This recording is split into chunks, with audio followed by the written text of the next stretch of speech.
Ladies and gentlemen, welcome to episode 150 of Birds vs. Boys. It is Combine Week. We are 1 week further away from the 2022 season and the demise of Aiden in the Super Bowl, and 1 week closer to what we love in the NFL draft, which means that we are 1 week closer to OTAs, to mini camps, to training camp, and again, football season. Aiden, how are you? Welcome back. Thank you. I'm emotionally numb at this point with Philly sports, and the draft is a great distraction. It's the hope that we all have from pick 1 to pick 31 this year, but it's the hope that gives us a reason to root for our team in May. So I'm excited to be here where a lot of prospect talk tonight. We'll have another mock draft coming up in our next YouTube video.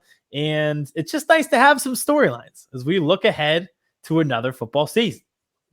Oh, and Aiden, storylines there are. We will get into that in just a second. But before we jump into Combine, into Eagles talk, into Cowboys talk, are there any technical notes you want to hit the people before we just hit the ground absolutely on fire running? Yeah, sure. So 2 videos coming from us within the span of 24 hours. This show talking everything from coordinators to prospects in the combine and also free agents. But we're going to do a mock draft. We're doing a mock draft every single week. We'll have mock draft 2.0 tonight, 4-round mock draft, just like we did last week. Make sure you're subscribing on YouTube for that. We're approaching 400 subscribers, I guess I should say. So follow that. TikTok tonight, 5 prospects at the combine that we're keeping an eye on that we find interesting. So we'll take a look at those guys. I think our lists, we're drafting at different points. So our teams have different interests, which makes it, we get a variety of everything. So we've got that too. So follow us on TikTok as well, Birds vs. Boys Pod. And we'll probably be back with interviews probably as soon as next week because we've got some people boots on the ground in Indianapolis at the combine. So we want them to experience the combine, see what they see, and then talk to us about what they've seen. Yes, that is what I'm looking forward to. We have many messages out with our to our pigeons that are there. Or the little, what was it in Game of Thrones? The little birdies, pigeon carriers. No, I didn't watch Game of Thrones, but pigeon carriers are like the old. You've never watched Game of Thrones? Never watched Game of Thrones. I totally missed the wave. Here are things that I missed the wave on: Game of Thrones, Fortnite, just never happened. Never. Like it was too far gone for me to do it. And the thing about Game of Thrones is I know how it ends and everybody hated the last season. So like everyone says, oh, you have to watch it. It's the best show ever. But every Sunday night, everyone would get on Twitter and tell me that it is you're spitting in God's face with this storyline. The last season was not as bad as people. I think it was an overhype. Watch it. It's worth it. I'm telling you.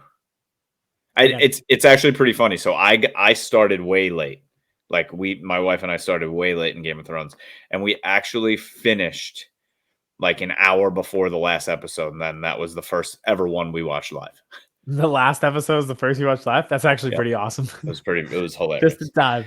It got into one of those, it got into the groove where I was like, I think we can do this. And then it was like a competition to we have to do this. We have to do it to make it to the live episode. But I'm on a much more micro scale.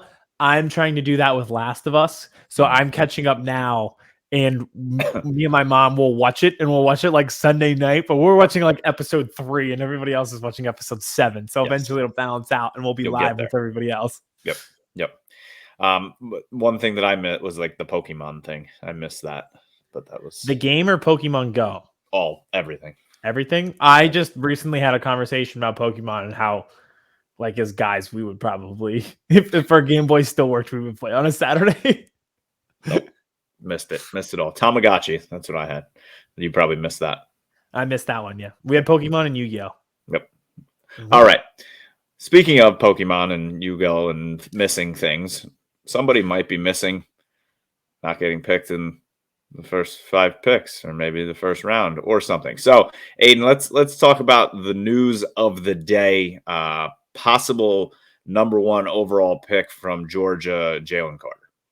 Yeah, so this was eye-opening to say the least. the timing of it and the details surrounding the situation. So Jalen Carter, he's scheduled to speak at the NFL Combine today, 10:30 a.m. press conference. A news highlight comes out about 30 minutes before that, and there's 2 arrest warrants out for him stemming from a reckless driving and racing incident that happened back in Athens, Georgia, when he was at Georgia. The key to this, though, is it stems from the January 15th crash that took the life of his teammate. And there was a staffer in the car with his teammate. They both died. So what happened in that crash is they were actually racing each other. So the Chandler LaCroix, he's the driver of the Ford Expedition. He's the teammate who died. He was racing Jalen Carter, and they're apparently it's 2:30 in the morning. They were switching in between lanes. They went into the opposite lanes of travel, so oncoming traffic, to take on other motorists. They were going 104 miles an hour when it crashed, and LaCroix's blood alcohol concentration was 0.197. So drunk, going 104 miles an hour and speeding in between lanes of traffic. Apparently, Jalen Carter's there for the entire thing where his teammate ends up dead. I can't think of like a bigger mess. Like you think of Laramie Tunsil when he had the bong mask on draft night. This is that times 100, right? Yeah. I mean, all of it. Like how are we just finding this out too? Yeah. That's like, is that a Georgia thing? Kind of covering that up. It's just all of it. I mean, I don't want to say I get it, because I don't, and I would never do anything like this, but like, these are young kids, right, that just won back-to-back national championships, don't lose, and they're on top of the world and think they are invincible in every sense of the word. And we learned how quickly that no one is.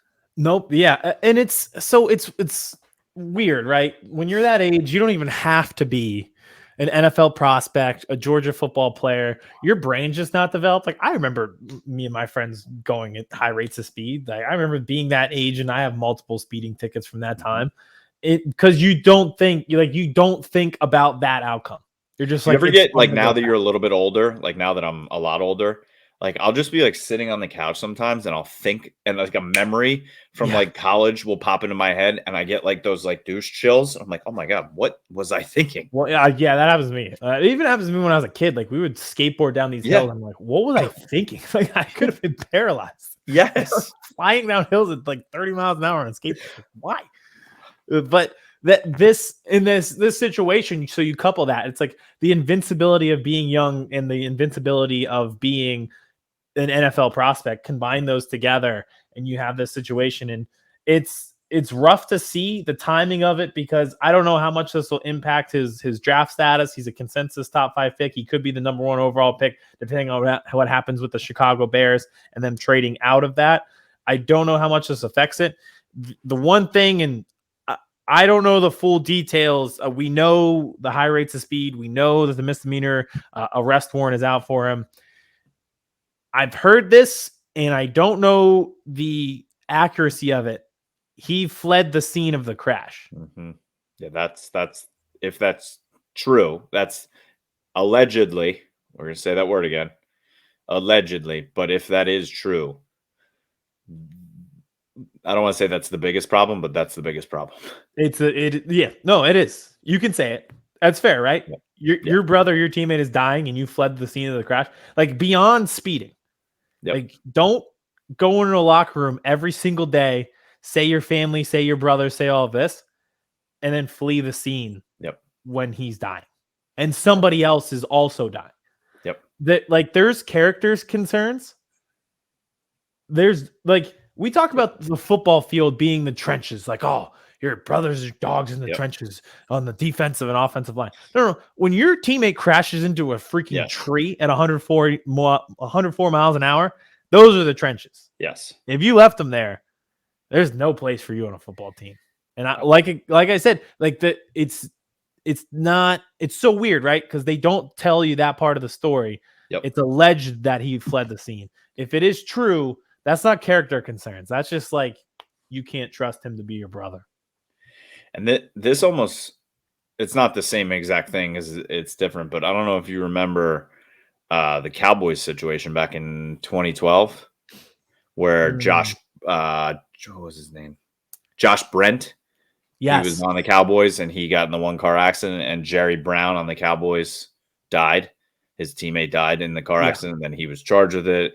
He had manslaughter, all those issues. And then he came back. He was going to play, all that stuff. But yeah, I mean, to flee the scene of one of your, like you said, brothers, and a staffer, a female staffer that he knew was in that car. There's no way he did not know. I mean, once you're drafted too, if that is the case, like how do these veterans look at you?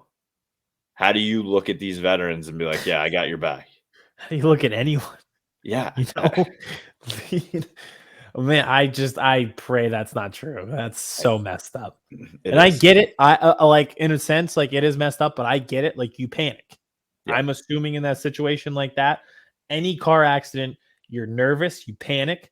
Yep. Even in that where you screwed up and you're panicking on top of it. Like, I get it, but wow. Yeah. So it'll be interesting to see how that impacts his draft status, because I think he's the consensus top defensive player in this draft.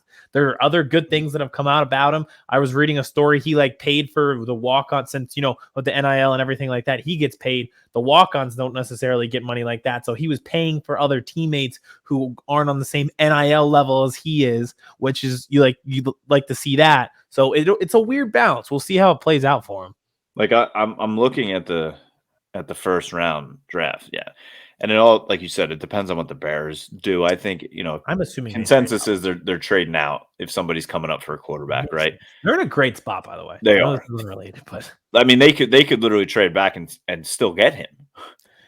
This is perfecting the tank, by the way. Like, you found your franchise player. Yep. That just happened. That just happened. That is the worst thing that happened to the Eagles in the past month. I'll tell you that much. The E is down, ladies and gentlemen. The E is down. The E is down. Go Gills.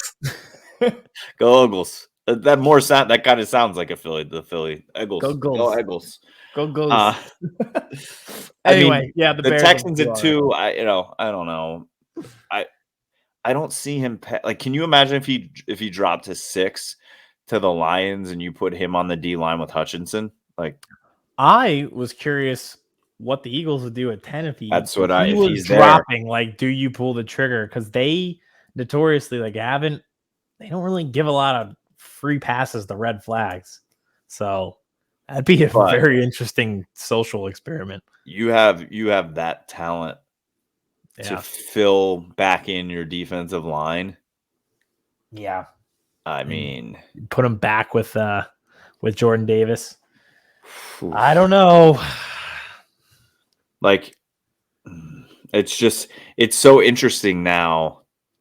Will Anderson go before him now? Damn it. So this messes me up, is what you're saying. Yeah. Pretty much. But you could get Carter now. Yeah, that's true. Where he may not pass if they don't go quarterback is 7 to the Raiders. That just seems like a Raiders pick. Yeah, he got his high-speed chase out of the way before he was on the team. Yeah, exactly. So he's here. Everybody's like Cowboys pick. I mean, he's not falling to 26. And the Cowboys, I do not think are going to be trading up to get him, especially to get into the top 10. It's just not happening. What they would almost have to impossible. Yeah. So we'll see, but without question, the press conference that he was scheduled to speak and got canceled. So I don't even know. I believe he put out a statement that he is going to go back to Athens. So I don't think he's participating in the combine now, which again, that's weird. Here, I'll pull it up right now. I received a telephone call from the Athens, Georgia Police Department informing me that I have 2 misdemeanor warrants been issued against me for reckless driving and racing. Numerous media reports have also circulated this morning containing that information. It is my intention to return to Athens to answer the misdemeanor charges against me and to make certain that the complete and accurate truth is presented. There is no question in my mind that when all of the facts are known, that I will be fully exonerated of any criminal wrongdoing. So I do give him credit for putting out a statement. He didn't have to today. Yeah. Well, he also put out a statement that was like, hold on a second. Yeah. I'm not guilty. So yeah, I'm not guilty, and don't forget about me. I'll be back. So we'll see how it plays out with him, but it definitely made for some crazy headlines at the draft combine day one. Now, let's talk about our teams because we've had some moving pieces. Mm-hmm. Our teams have created some headlines both at the combine and online and rumors around our teams. Would you like to go first, or do you want me to talk about our thing first? It doesn't matter. I mean, I could go first. Okay. Talk a little Cowboys. Yeah. So there's definitely a lot of things swirling and a lot of things happening since you and I really have done our episode last week. We just did a mock draft. We didn't have an episode.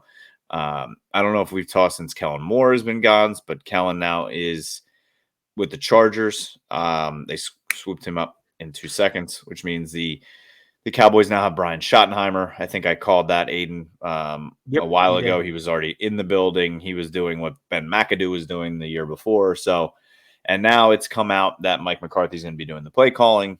And then it came out again today from the combine that Mike McCarthy actually came up to Jerry and Steven with the idea. It didn't come top down. Mike wanted to call the plays. So this kind of definitely checks the box that there were issues between McCarthy and Kellen Moore. And he put out a quote today saying something like, I thank Kellen. He was a great coach here. Offense was better each year, blah, blah, blah. But, I've been where Kellen was before, AKA I was a young coach. And I think what Kellen's trying to do is just light up the scoreboard at all times where I want to run the damn ball so I can rest my defense. So I don't know how I feel about that. I mean, that I'm excited for the defense to not have to be on the field as much, but at the same time, this is going to be the 2023 season, and in the 2023 season, what football is now, you have to light up the scoreboard. Yeah. Do you? What's your opinion on Big Ten West football? Because that sounds like his strategy. Yeah, Iowa football, like that. Yeah. That's what I feel like I'm going to have. So we'll see what the ground and pound is, and that leads into some of the players in question, right? Ezekiel Elliott, Tyron Smith. I thought, Aiden, that Tyron Smith was done. Like there's no cut him. You save $10 million, all this.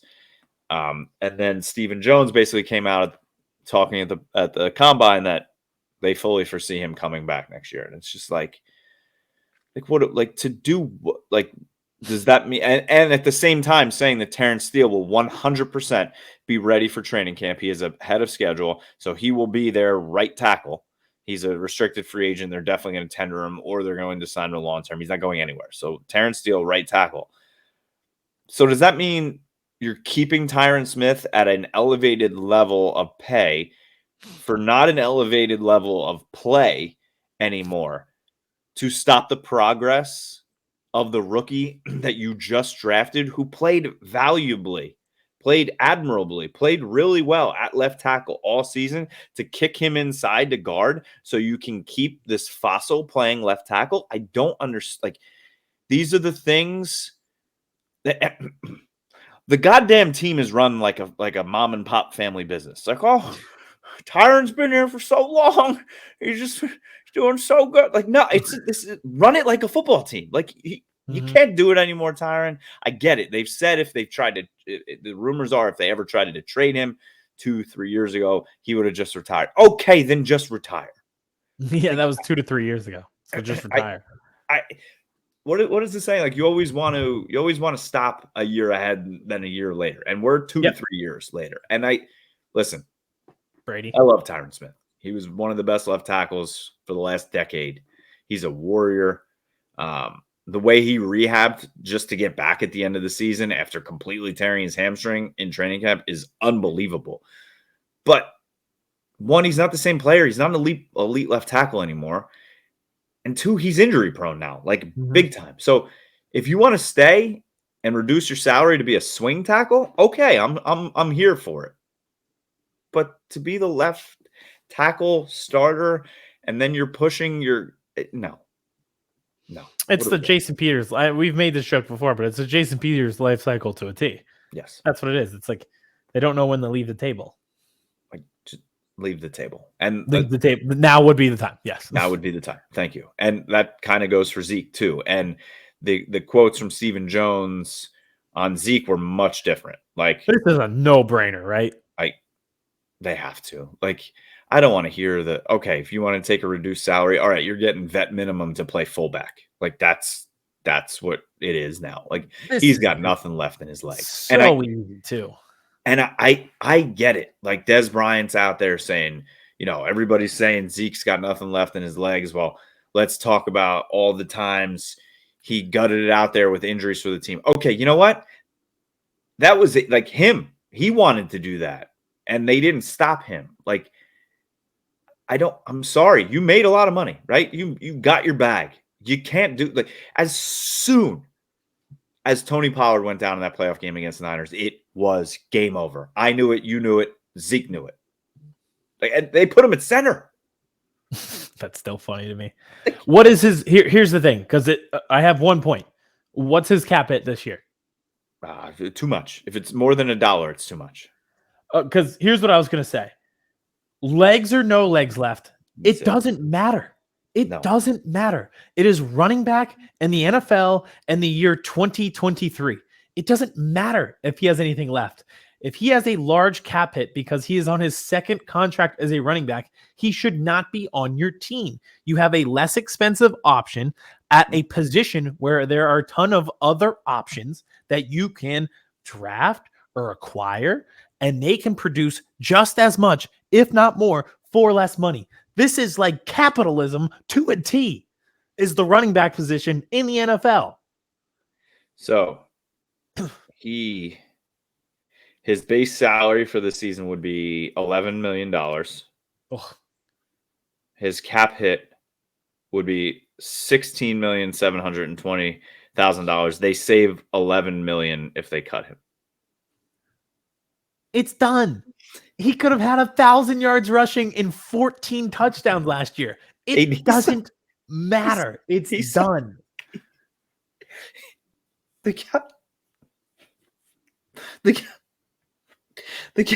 Cowboys signed him to a 6-year, $90 million contract.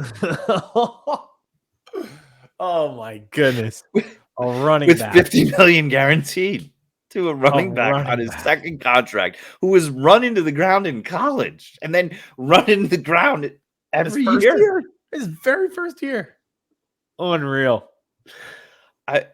It's not like I love it's funny for me to like think about all right, somebody would probably give him he would probably be on. He's not just gonna be gone. Yeah, he'd be like Leonard Fournette. Yeah, it'd just be funny to think to see him. It's almost like Emmitt Smith when he went to the Cardinals, seeing him in a Cardinals jersey. Maybe he'll go to the Cardinals.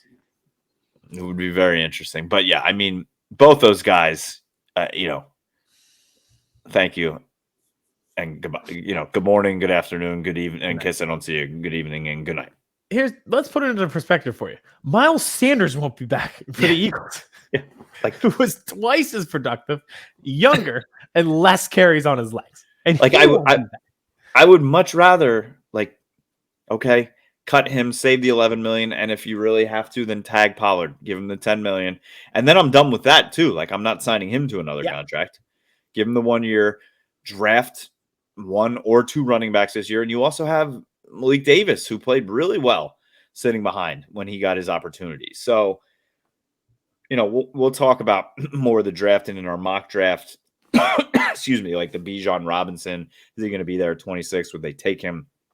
I don't know. But there's also, I think, a lot of good running backs in that 3rd, 4th, 5th. Mm-hmm. I mean, look at the goddamn running backs for all the winning Super Bowl teams. Mm-hmm. Pacheco, 7th round pick. Mm-hmm. It's just every year. You don't need to do it. You see it every year. So we'll see what happens there. Now, Aiden, there's some things happening. Bobby Wagner has been released. Yep. From the Rams. And Rams are in a weird spot. Yeah. I mean, what was that whole thing? Forget them picks. Yeah, well, they did. And now they're trying to get some back, and they're in cap hell. So, and Jalen Ramsey, there's reports that that they're going to be trading him. So 2 players always linked to the Cowboys, right? Jalen Ramsey will always be linked there because, hey, we were just talking about Zeke. He was almost guaranteed that he was going to be a Cowboy with that 4th pick. He thought it was happening. He thought it was done. And they went Zeke. Should they have gone Ramsey? Maybe, but also probably. We don't know what kind of show that would have been, right? He probably still wouldn't be a Cowboy. He would have pulled, so who knows? And then Bobby Wagner won because new shiny / old shiny toy. But he also obviously has the Dan Quinn connection. He played with him when he was the DC up in Seattle. And my dude can still bring it, right? He was the number 1 PFF linebacker above Fred Warner this past year. He was a 90. Fred Warner was rated out an 85. And he was a second team all consensus, all pro, led tackles, blah, blah, blah. So would I be interested in Bobby Wagner? Yeah, I would. I think Definitely. He'd be a good fit. They were talking last year. It came out that they weren't really close, but they could do this deal, give him a 3-year deal, guarantee him $20 million, have it out after the second, and then fit give him $16 million of it in signing bonus. You can push the cap hits down the line, give him 4 and 4, basically 2 and 4 salary. So there's definitely ways they can make it fit, and I would be all for it. Especially, his leadership, his tenacity. He just doesn't miss games. If they could find a way to also bring back Leighton Vander Esch, if he would sign another 1-year, $5 million deal to have both those guys and a Micah Parsons, I'm all in. Now, Jalen Ramsey,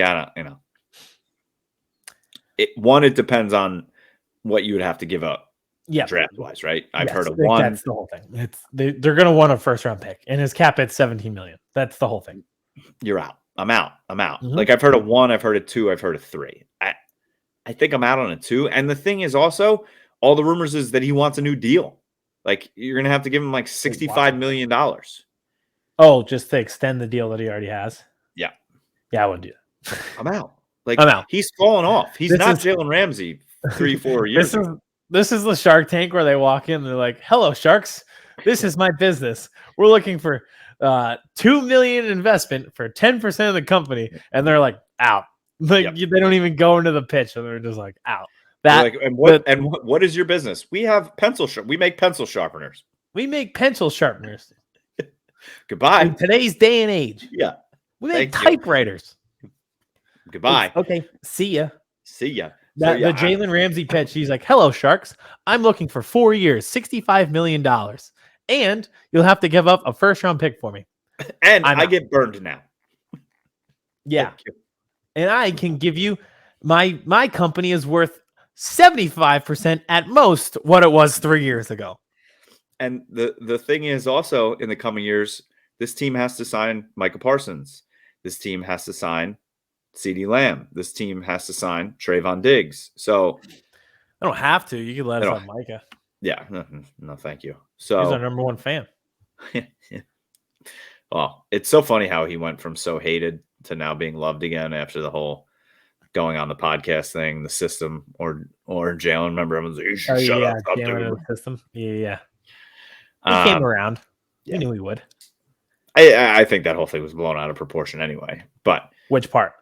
Just him with the system thing. I think it was cut up strategically so people would think he was dissing Jalen when he was just praising the team at the same time. He's just a different kind of dude too, the way he thinks, and he talks a lot.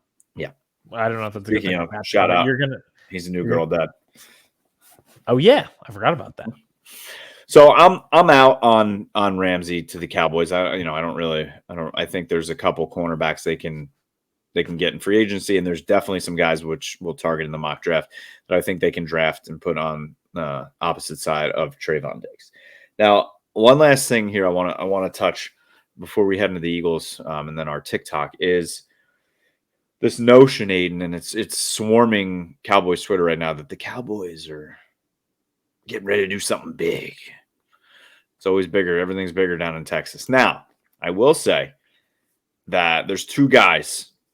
There's three. Bobby Bell too brought us, but like insiders with the Cowboys that if I hear it coming from them, I trust. It's Todd Archer and it's Michael Galkin. I was going to say, shout out, better shout out our guy, friend of the family, friend of the program, Michael Galkin. Still can't believe he was on the show. That's awesome. It was great. We got to try and get him back on. Hey, you remember us? So he is reporting this. Cowboys are talking to a lot of teams. And speaking of, on another rant, at the Combine, Brian Broadus, who we're still trying to get on here as well, was talking about how so many deals get done at the Combine at 3 a.m. at the Steak and Shake in Indianapolis. He's like, I want someone to make a 30 for 30 just on this. I've heard that. Yeah. It'll be like it's like the winter meetings in baseball. Yeah. Where it's like you just get in a room and you're just wheeling and dealing. Well, and they're like everybody is happy. They go to this Steak 47.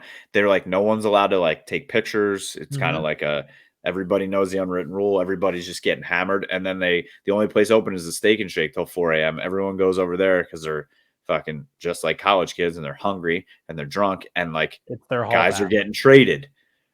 Deals are getting signed. It's like it's amazing. But I digress. Something big that the Cowboys are doing. So Aiden,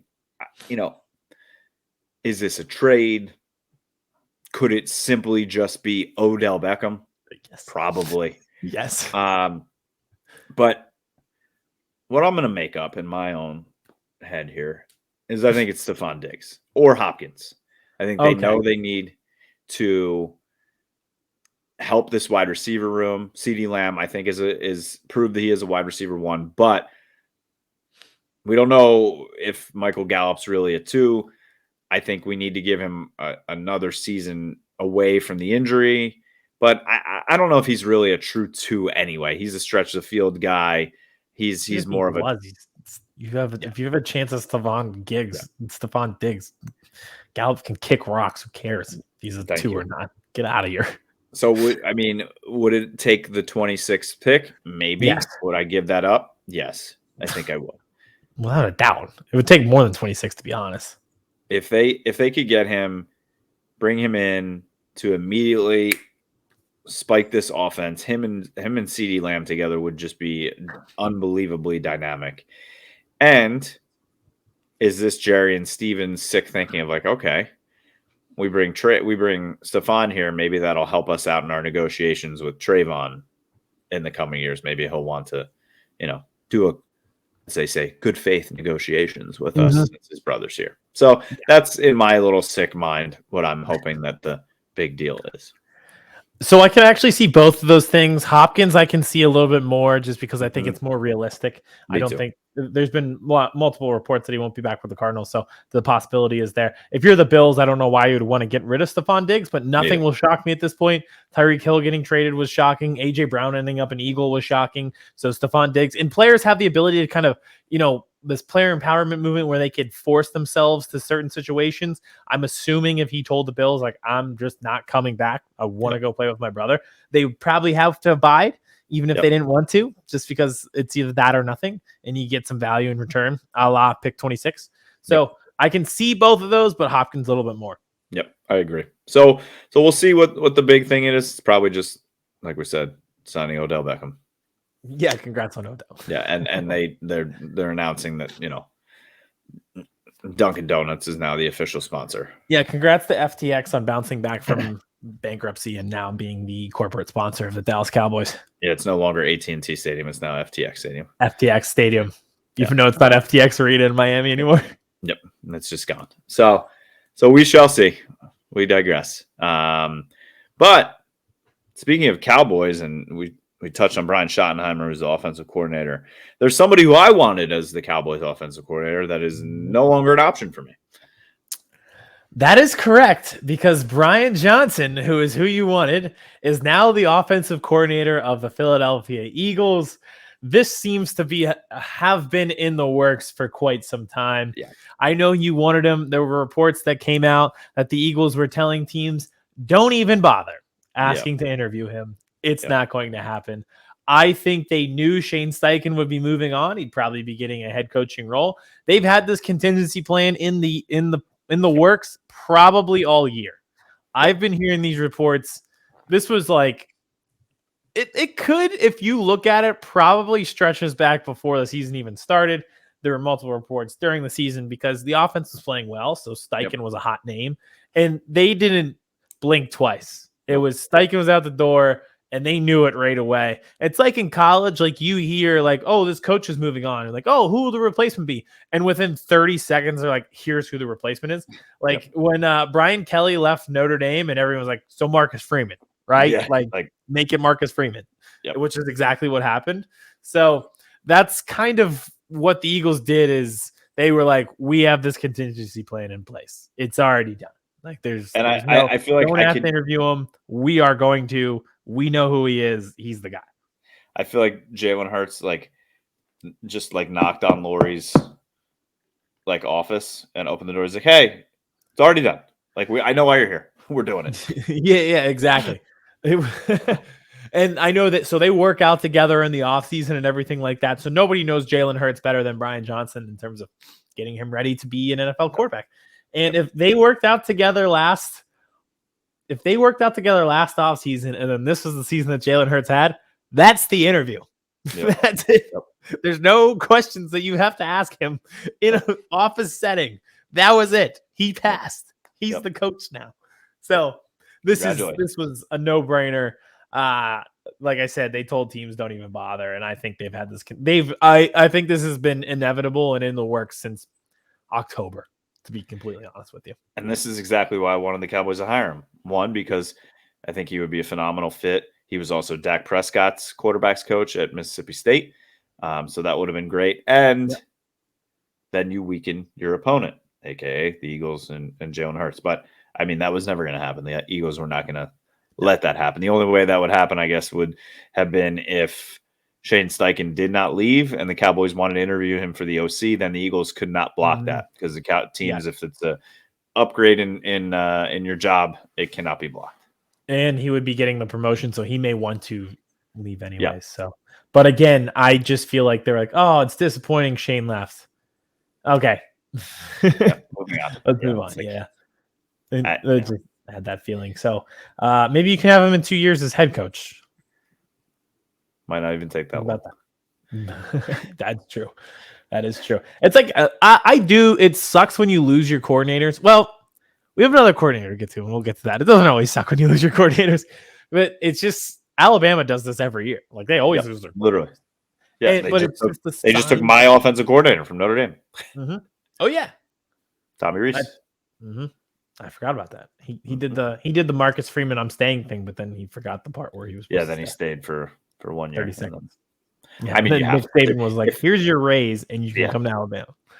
When Nick Saban flies a private plane to come pick you up and then fly you down, I mean, you don't say no. You can't. I don't even think you're allowed. No. Yeah. No. It's like law in Alabama. If Nick Saban sends the plane for you, you don't have a choice. I live here now. Yeah, you just pack up and move to Tuscaloosa. The plane it's a one-way trip. Yep. You're not going back. Nope. Sorry. That's it. You're done.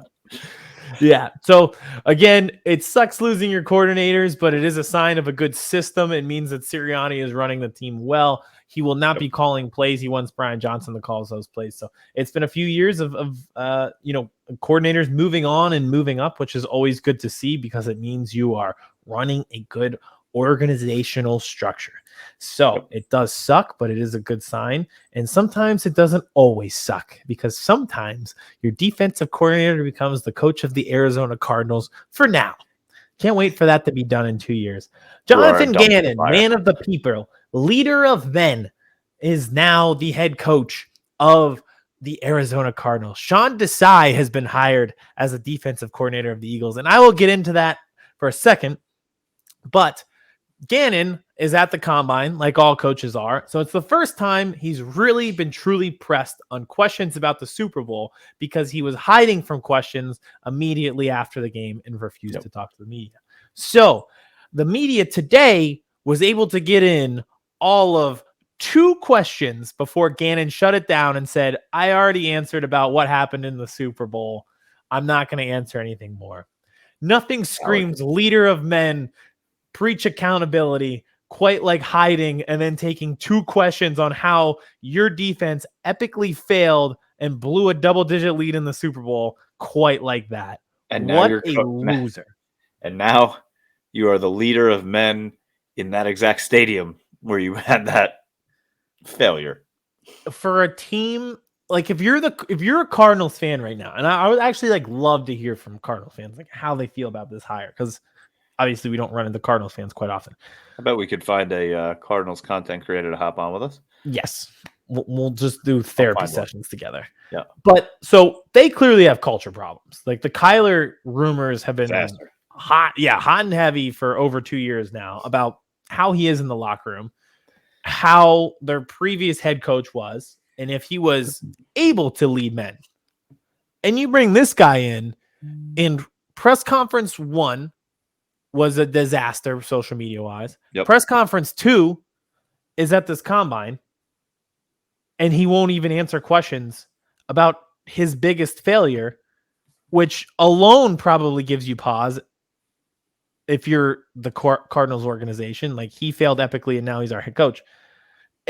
Nothing about this screams promising to me. Nothing. And I feel vindicated right now about how I felt about him. And then there was a deleted tweet, Aiden. There was. So not the part of the reason that I feel so vindicated is you and I are fans. We sit down and we watch and we think we have an idea of how things go.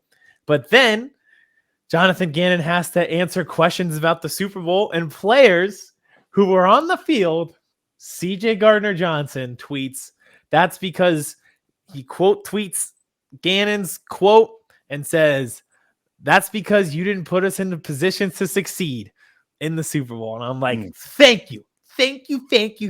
Like, I feel so vindicated that is how they feel in the locker room, is exactly how we feel as fans. And then his agent was like, yo, and take it down. Yeah. There's definitely, the Eagles definitely, every NFL team probably has a guy who's like, their job is to police social media. Like, it's probably Dom, the security guard, who calls him and is like, take it down. Because him and you think that guy has like every player's like on alert? Like, you just get the ping every time they send a tweet. When Lane Johnson had an anxiety attack, that's who went and got him. Yeah.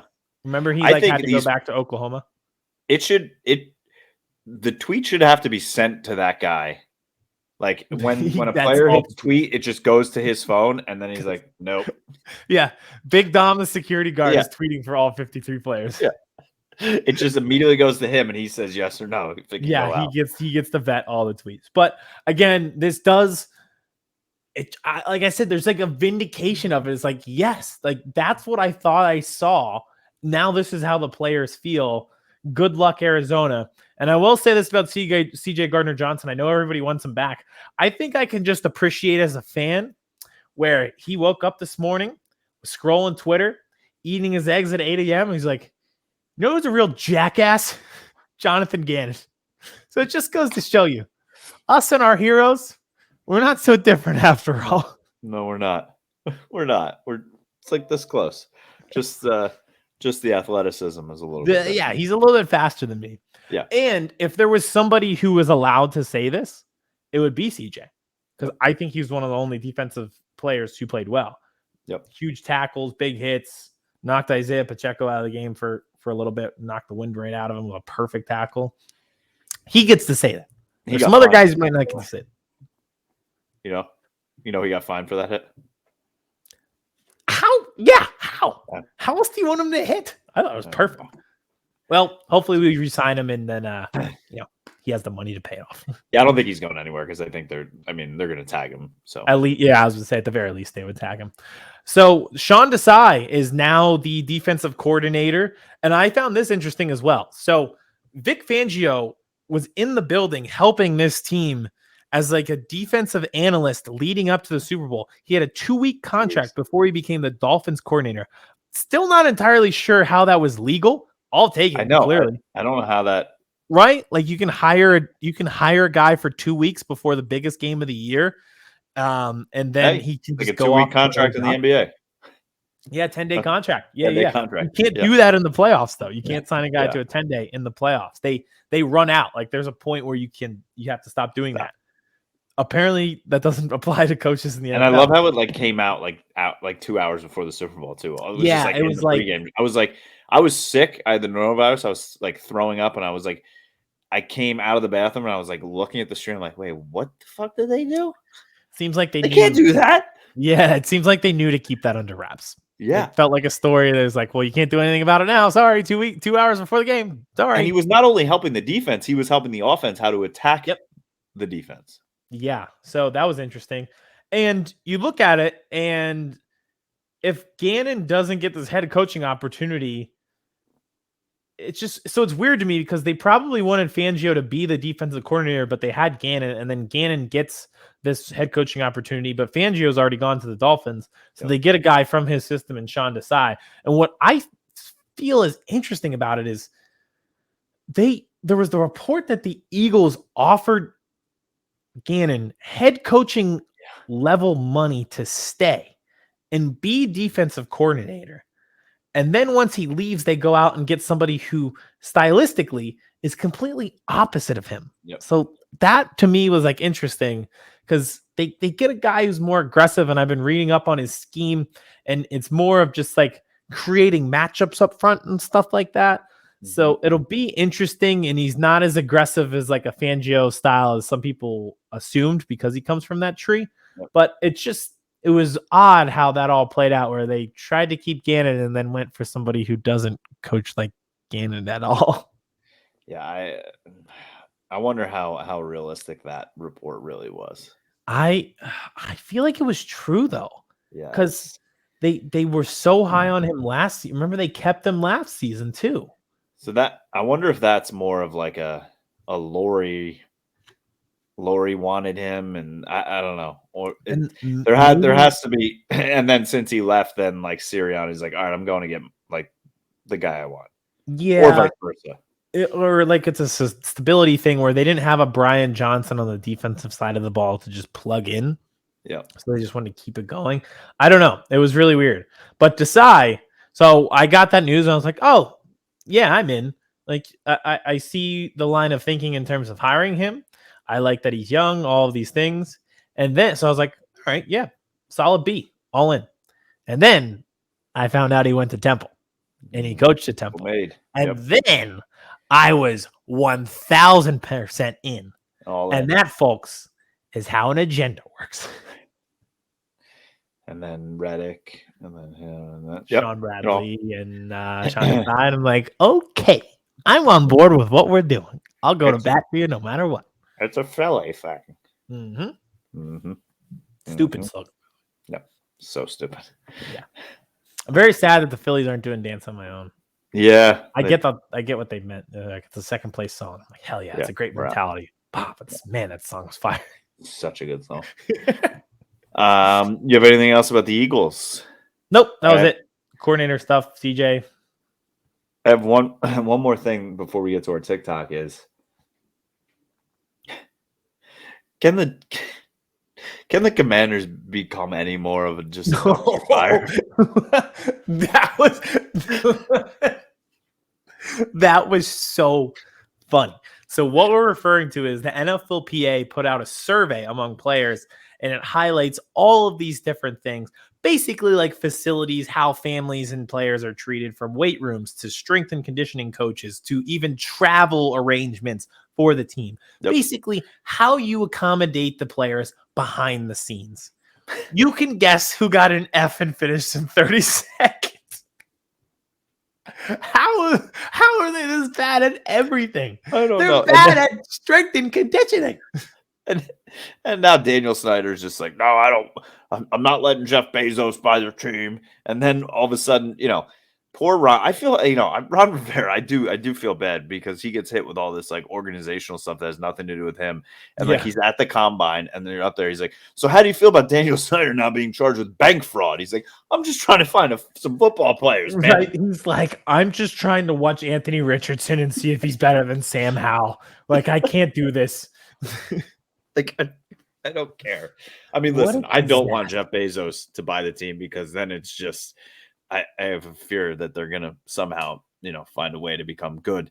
Um, I know I want Daniel Snyder out, but at the same time, it's like it's good for us for them to just be a dumpster A fire. dumpster fire? Yeah, it Like, is. just get rid of like the sexual abuse and the how you treat people badly, and just continue to just be a clown show. Whoever buys it is not going to be a billionaire. They're going to be the billionaire. Yes. Yeah. And then they're going to change the name again, which is going to be Like hilarious. the Broncos having the Walmart family Yeah. buy them. And it's like, we don't really care. We're going to spend whatever money we want.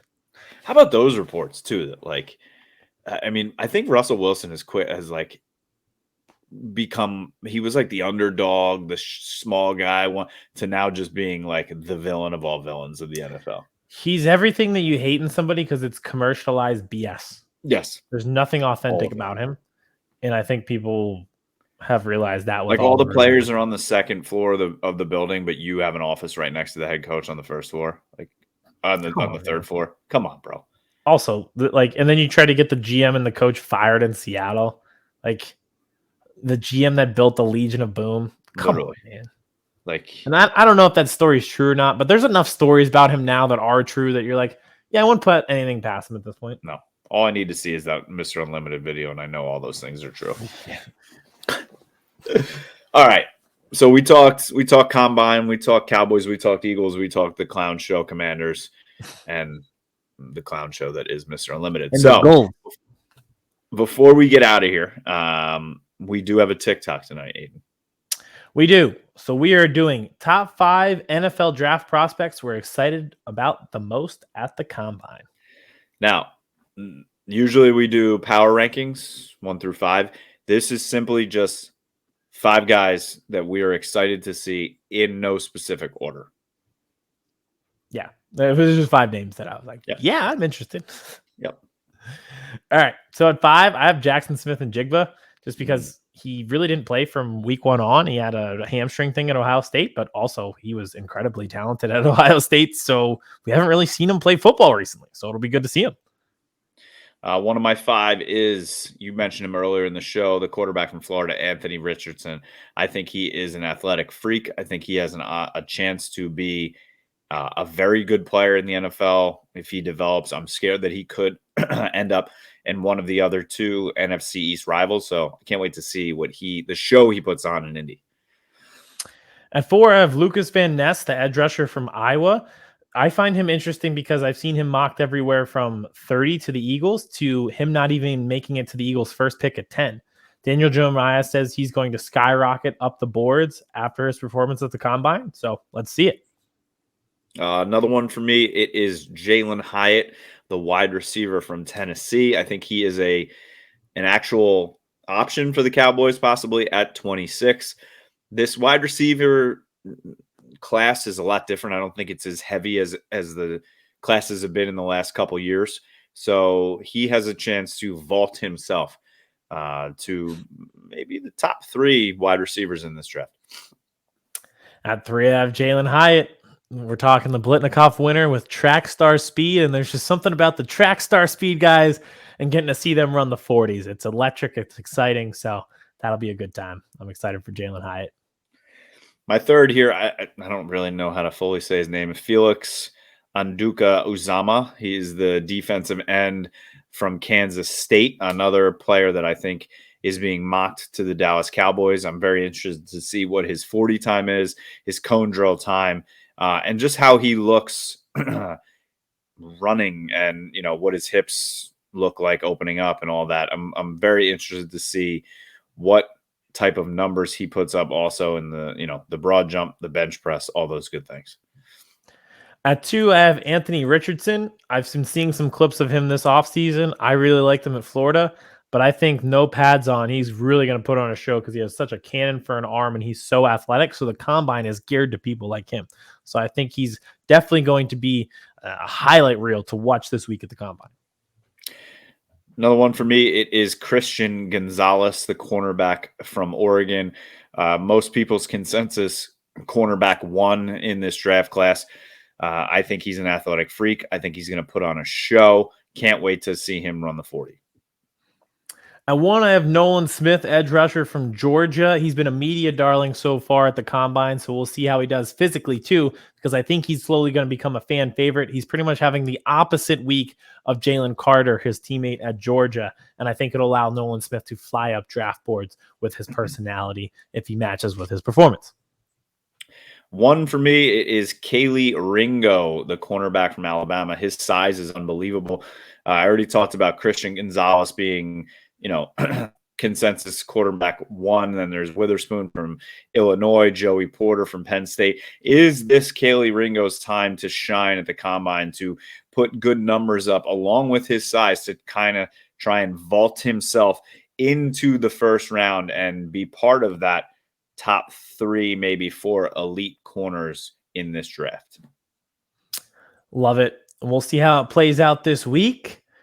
I feel like by the end of the week, we've got 5 guys here. We'll be like, here's 15 guys that we want our team to draft. And like we said, we'll be back next week, hopefully with some interviews with some of our reporters who were down in Indianapolis looking at all these guys firsthand, which should be exciting. It was and will be. So thank you for listening. Thank you for watching Two Birds vs. Boys episode 150. That's a milestone episode, Aiden. So make sure you are subscribed to our YouTube channel. Like we keep saying, a new mock draft is coming out. At least one mock draft every week will be coming out. We're doing 4-round mocks now, where then we're going to bump it up to 5, 6, and 7 the more that we study all of these prospects. I pick for the Cowboys. Aiden picks for the Eagles, and the simulator picks for the rest of the teams. And we will be doing a special first-round mock draft where Aiden and I pick for every team in the first round as well. So you're not going to want to miss that. The only way that you know when those come out are to subscribe to the Birds vs. Boys YouTube channel. And make sure anywhere you listen to podcasts, that's where we are. Google, Spotify, Stitcher, Pandora, all those fun things. We are there. And make sure you follow us on Twitter at Birds vs. Boys Pod, on TikTok and Instagram as well. Until next time, KMS, Aiden, enjoy the combine.